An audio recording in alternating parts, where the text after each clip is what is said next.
लेकिन इस बीच उत्तरी गाजा के बाद दक्षिणी गाजा में जमीनी ऑपरेशन चलाने की इजरायल की तैयारी में अमेरिका ने अड़ंगा लगा दिया। इजरायल के मीडिया के मुताबिक अमेरिका ने वहां रहने वाले लाखों लोगों की सुरक्षा पर सवाल उठाए, क्योंकि उत्तरी गाजा से हमास को मिटाने के लिए इजरायल ने पिछले 1.5 महीने में जो किया वो पूरी दुनिया ने देखा। इजरायल अपने जमीनी और हवाई हमलों में वहां हमास को भारी नुकसान पहुंचाने में कामयाब रहा, लेकिन इस दौरान ये आरोप भी लगे कि इजरायली सैनिकों के हमलों में बड़ी संख्या में आम लोगों की भी मौत हुई, जिसकी वजह से इजरायल के साथ साथ उसकी मदद करने वाले अमेरिका की भी पूरी दुनिया में आलोचना हुई। लेकिन इसके बाद भी इजरायल ने ऐलान कर दिया कि उसने उत्तरी गाजा के बाद दक्षिणी गाजा में भी जमीनी हमले की तैयारी कर ली है, जिसका मतलब ये कि इजरायल के सैनिक दक्षिणी गाजा में घुसकर उसका वही हश्र करेंगे जो उन्होंने उत्तरी गाजा का किया। लेकिन अमेरिका ने दक्षिणी गाजा में मौजूद लाखों लोगों का हवाला देते हुए इजरायल की कार्रवाई पर सवाल खड़े कर दिए और अमेरिका ने साफ कह दिया कि दक्षिणी गाजा में बड़े पैमाने पर सैनिक भेजने से पहले इजरायल को वहां रहने वाले लोगों की सुरक्षा का भरोसा देना होगा।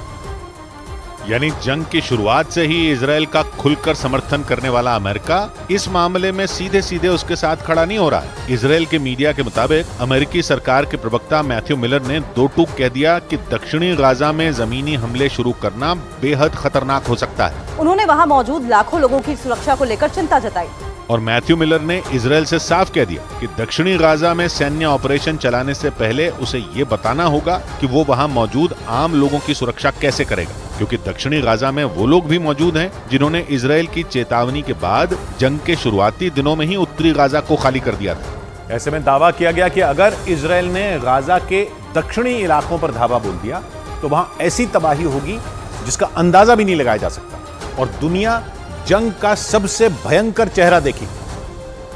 क्योंकि इस वक्त गाजा की 2/3 से ज्यादा आबादी दक्षिणी गाजा में मौजूद है। ऐसा इसलिए क्योंकि 7 अक्टूबर के हमास के हमले के अगले दिन ही इजरायल ने उत्तरी गाजा को खाली करने की चेतावनी दे दी थी, जिसके बाद उत्तरी गाजा के लाखों लोगों ने जान बचाने के लिए अपने घर छोड़ दिए थे और दक्षिणी गाजा के शहरों में शरण ले ली थी। जंग के दौरान भी कई बार इजरायल ने कुछ घंटे के लिए युद्ध विराम का ऐलान किया था, तब भी बड़ी संख्या में लोगों ने दक्षिणी गाजा में पनाह ले ली थी, जिसकी वजह से करीब 23 लाख की आबादी वाले गाजा की 80% से ज्यादा जनता दक्षिणी गाजा में इकट्ठा हो गई। लेकिन इजरायल का दावा है कि उत्तरी गाजा में उसके हमलों से खौफ में आए बड़े पैमाने पर हमास के लड़ाके भी दक्षिणी गाजा में भाग गए और वो वहां छिपकर इजरायल के सैनिकों पर वार कर रहे हैं। इजरायल के मीडिया के मुताबिक इसीलिए वहां की सेना के निशाने पर उत्तरी गाजा के बाद दक्षिणी गाजा भी आ गया,